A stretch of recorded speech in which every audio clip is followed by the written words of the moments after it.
In this guide, you'll learn how to enable voice navigation in Google Maps. Let's get started. First, launch your Google Maps. Now click on the profile icon given at the top right. Now head over to the option settings. Now here you're going to find a different option. Click on the option navigation. This is where all voice and sound controls are located. Make sure guidance audio is set to unmuted. Then turn on play alerts even when muted so you don't miss directions.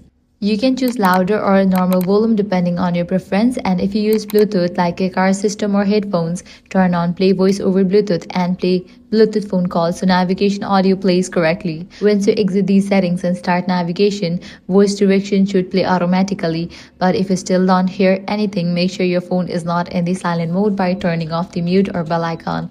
After this, Google Maps voice navigation should be fully enabled and working properly. And that's it. If this guide was helpful, do not forget to like, share and subscribe. Thanks for watching.